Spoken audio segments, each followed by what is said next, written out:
the detriment of, what's going on in the market for first-time home buyers. It's so competitive. I mean, it's funny. We started talking about offer letters for our customers like 3 years ago, and now I see it on Trulia and Zillow like every other day. Right. It's like, okay, welcome to 2014. Guys. Exactly. Like, congratulations, you finally figured it out.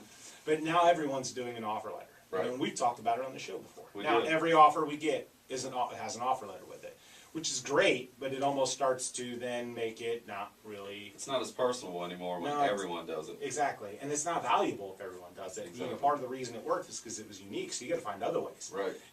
I would encourage people to even do video. Right. Absolutely. Record a 2-minute video of you talking. In fact, I need to take note of that. Right.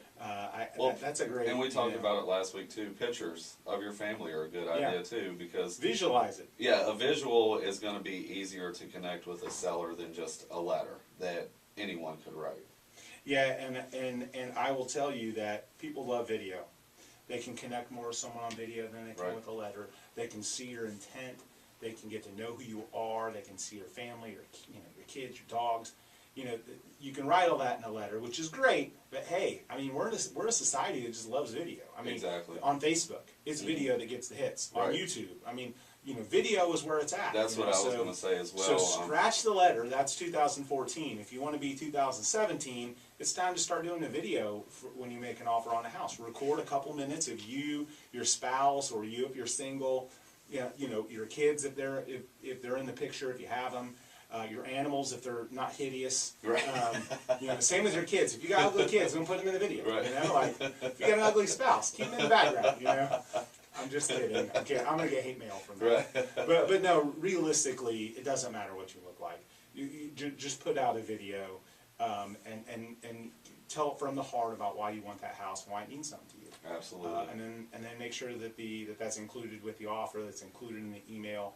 The one tough part.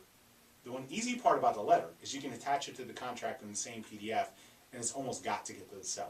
Right. With the video, it's hard because, and again, there are a lot of great real estate agents out there. Most of them work at the Duncan Duo. No, I'm kidding. But no, there are a lot of great real estate agents out there, and but there are unscrupulous ones too. So the trouble with the video is it's hard to make sure that the video is conveyed to the seller.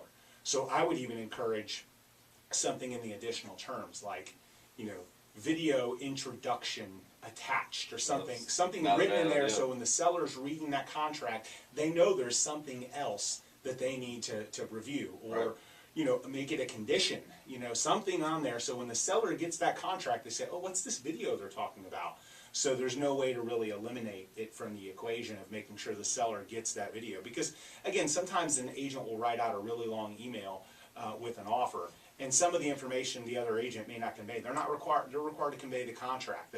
The agent's thoughts about the offer are not contractual. That's not contracts between buyer and seller. The agent's thoughts about things or whatever the agent might say may not be relevant to that specific transaction. So a lot of times, that can get lost in translation. So if you do a video, make sure that you have it written in a way so that so you can get it into contract.